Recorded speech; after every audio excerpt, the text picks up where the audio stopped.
So a 2-point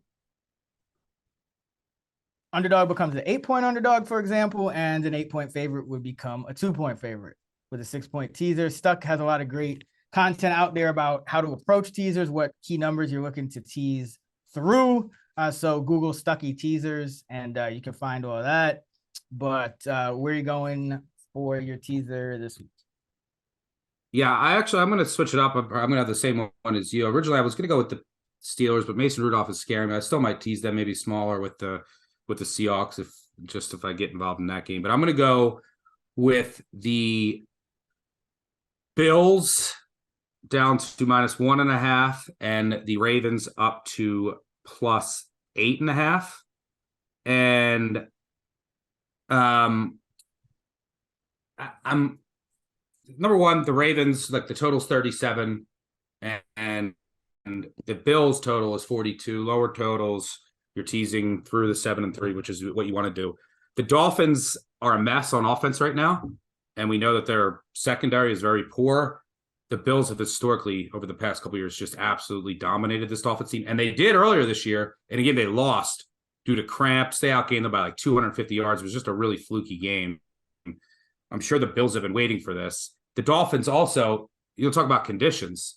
We could get snow here, could get a snover. I want to bring that up. If there's like the right amount of snow and the total will keep coming down, and the wind doesn't really impact Josh Allen that much, but if there's the right amount of snow, you can't have like a blizzard. The total will keep coming down because everyone wants to bet the under, and then you wait till the bottom of the market and bet the over. That's what a snover is. Historically, they're like 70%. It's subjective. You have to have the right amount of snow. So we won't know until like an hour before kick, and that's when you get like the bottom of the market. But the first game, the Bills cramped up. They had a bunch of starters out too and lost a couple during the game. Cramped up during that game. Well, now what are the Dolphins going to do? They are, number one, they were just at the 49ers, at the Chargers, and now they head to Buffalo in 20-degree weather in December. The Dolphins last week in the stadium that you were in, they said it was cool. What was it, 50, 55 degrees? Yeah, they're using heaters. They were using heaters.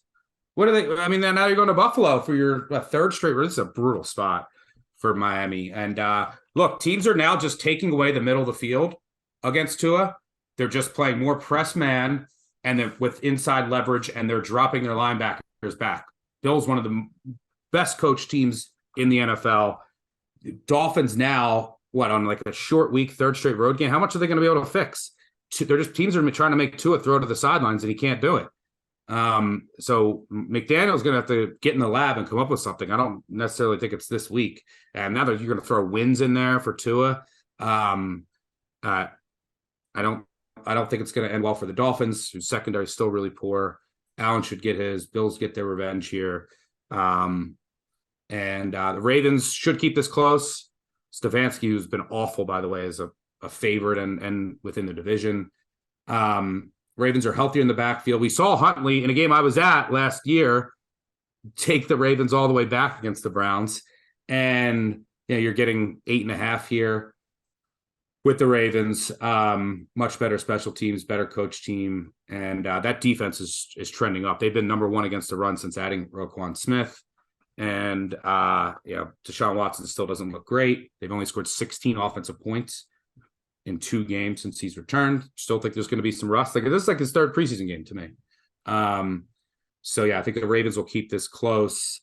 And for what it's worth, like the two, like I'm moneyline parlaying more teams. Well, I'll get to this when we get to the Chargers. That's my teaser. I think you agree, right? Yeah, so that's mine as well. With Buffalo, had the circle as a revenge spot. Obviously, that was the infamous Ken Dorsey throw everything game. But just, if you expect Buffalo to win this game, and they are favored by 7.5, teasing them down, all 9 of Buffalo's wins have come by 3 or more. So they wouldn't get you, if they win, they'll probably win by a field goal here. And then all 5 of Miami's losses have been by 6 or more.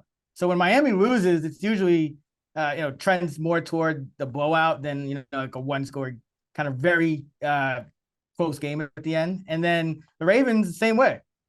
Cleveland's only won by 9 or more, which you would need to cover the tees for Cleveland in 3 of their 13 games.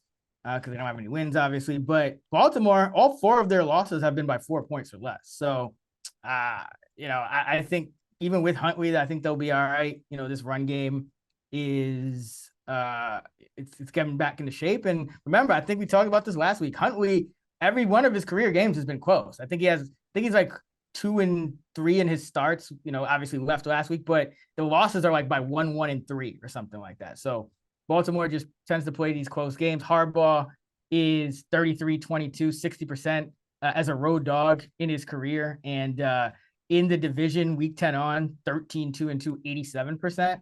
And that's just covering, the regular number, not even with the 6. And as you mentioned, Stefanski, 4-12 against the spread, 25% in the division all time. So yeah, like Buffalo, like Baltimore, with the added 6.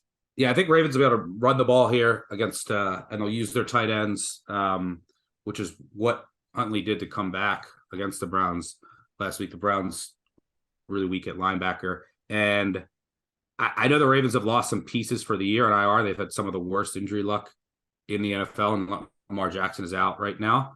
But everyone else practiced today. So they are really healthy, and their defense is, I think, one of the most underrated in the NFL right now since adding Roquan Smith, since getting some of their depth pieces back, on the edge. And then Marcus Williams came back last week. I think this defense is going to keep the Ravens in a lot of games. And this one should be close.